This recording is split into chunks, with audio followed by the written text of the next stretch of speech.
Neden YouTube?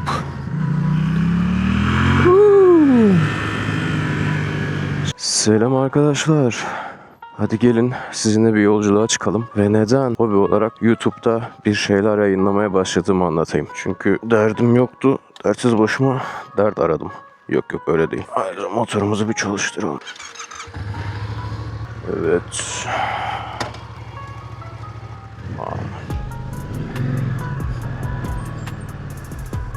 Sene 2017'de ilk gezmeye başladığım zaman henüz 20 yaşındaydım. O zamanlarda Kuzey Kıbrıs, Akdeniz ve Ege sahillerini otostopla gezdim. O dönemde belki hala hatırlayanlarınız ve kullananlarınız vardır. Facebook vardı. İşte Interrail'dan takip ederdim. Nerede kamp yaparım, neresi güvenlidir. Oradan işte arkadaşları bulurduk. Eğlenceli, zevkli zamanlardı. O zamanlar tabii ki maddi durumumuz da çok yeterli değildi yani. Almanya'ya taşındım. Ta o zamanlardan kalan işte gezme, gezginlik çok hoşuma gitti. O zamandan beridir de 16-17 ülke gezdim. Ve de Instagram'da 3-5 fotoğraf dışında çok da bir hatıram kalmadı yani. Hani çok anı. Geçen sene işte motora başladım. Çocukluk hayalim olan. Motosikletimle beraber öncelikle 1200 kilometre Heidelberg'den Amsterdam'a gidip geldim. Çok keyifli bir yolculuktu. Fakat orada da herhangi bir anı toparlayamadım. Ondan sonra fark ettim ki işler artık dijitalleşmeye, bu Reels videoları falan filan başladı. Ben de dedim madem öyle, madem geziyoruz, hatıralarımızı arşivleyelim. Hem tecrübelerimizi de insanlara anlatmış oluruz. İnsanlar da belki faydalanır. Birkaç video denedim. Kurguydu, bilmem neydi. Hoşuma gitti açıkçası yani. Ayrıyeten çok da güzel şeyler, geri dönüşler aldım. İnsanların da hoşuna gitti. Böyle de olunca dedim ki madem böyle bir imkanım var, Avrupa'dayım, neden dedim bu işi ilerletmiyorum? Hadi be ablacığım ya. Neden YouTube? Şimdi madem dedim Avrupa'dayım arkadaşlar, böyle güzel, böyle düzenli bir medeniyetin içerisinde YouTube'dan takip ettiğim bir sürü fenomen, adı işte influenza mıydı, influenza mı neyse işte, sürekli bir kavga, sürekli bir trafikte bir sıkıntı. Arkadaşlar bu alet keyif almak için var. Eğer ki stres yapıyorsanız kendinize kullanmak zorunda değilsiniz. Yarım saat sonra işe gideceğim, bir saat sonra neyse evden erkenden çıktım keyif almak için. Gördüğünüz gibi birkaç tane motorcu dostumuzla yollarda. Onlara da selam vererek, keyifli bir şekilde, güvenli bir şekilde, keyfini çıkararak işe gideceğim. Öndeki arabaya sataşmanın, kavga etmenin ne anlamı var? Ve bunları yıllardan beridir izliyorum ve çok sıkıldım ben. Ve sizlere o yüzden dedim ki madem böyle güzel, keyifli bir iş yapıyoruz, motosiklet hobisi, dedim bir hobi daha ekleyeyim kendime. Ne yapabilirim? Bu yaptığım sürüşlerimi, gezilerimi, belki aranızda imkanı olmayanlar vardır. Belki imkanı olup cesaret edemeyen arkadaşlarımız. Onlara da bir örnek teşkil edeyim. Belki bu güzellikleri görmek istersen sana tecrübelerimden bahsediyorum. Buralara nasıl gelebileceğinden, geldiğin zaman neler yaşayabileceğinden ve ayrıca Almanya'daki motosiklet kültürünü tanıtmaya çabalıyorum. Belki faydalanan arkadaşlarımız olur. Bakın şimdi yayalara yol veriyoruz mesela. Bak, yaya yolu nedir ve nasıl kullanılır?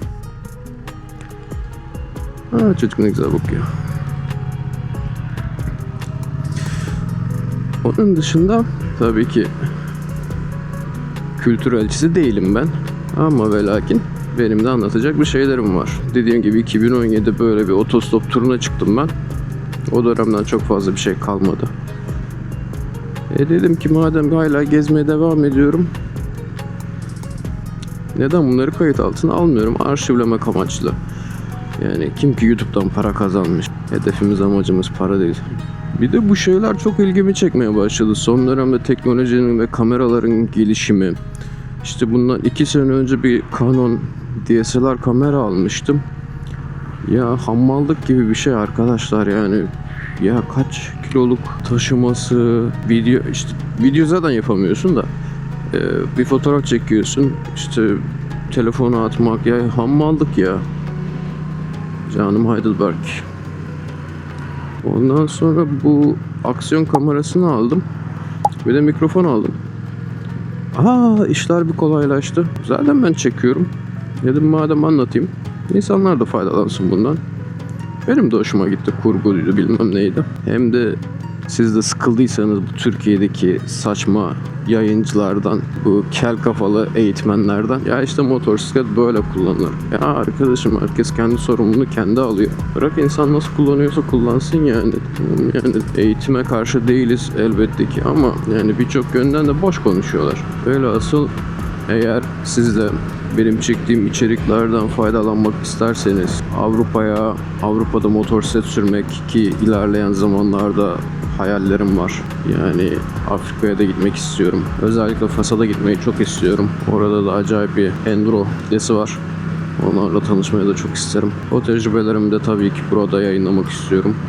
Yani benim motivasyonum bu oldu. Eğer ki abone olursanız memnun olurum, sevinirim. Tüm hobiye olan inancımı arttırırsınız. Yani ne kadar güzel ya. Bak, bu nehrin kenarında motosiklet sürmek, SpongeBob. İnsana huzur vermiyor mu arkadaşlar ya? Şöyle biraz tekerimizi de ısıtalım.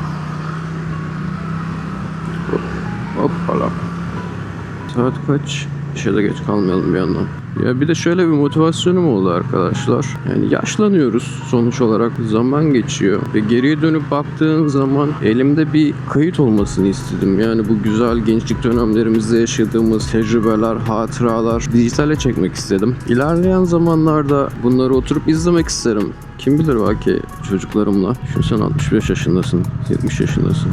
Ya işte sene 2026'da da böyle bir şey yapmıştık ya biz. YouTube bunun için gerçekten çok güzel bir mecra. Böyle bir imkanı kullanmak varken neden kullanmayayım ki? Şimdi şunu anlatmam gerekirse arkadaşlar, eskiden hatırlayanlarınız vardır. Ailelerimizin, dedelerimizin işte fotoğraf albümleri olurdu. Duvara asılı, oraya buraya siyah beyaz bazıları. Ondan sonra hayatımıza Facebook girdi. Sonra Instagram'da fotoğraf paylaşımları derken işte Reels videolarına doğru aktı iş. Şimdi sosyal medya değişiyor. Yani benim amacım sosyal medyaya uyum sağlamak, ayak sağlamak tabii ki değil. Ama ve lakin böyle YouTube gibi bir mecra varken bunu kullanmamak da, hatıralarımızı saklamamak da aptallık olur diye düşünüyorum yani. Benim motivasyonum bu.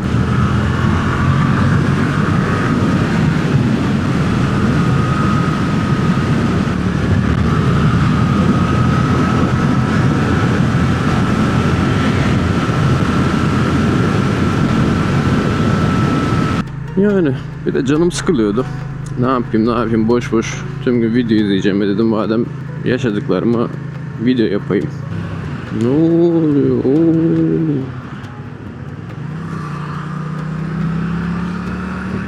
Bir motivasyonum daha arkadaşlar, sizlerin de tecrübelerini okumak. Eğer ki yorum yaparsanız sevinirim.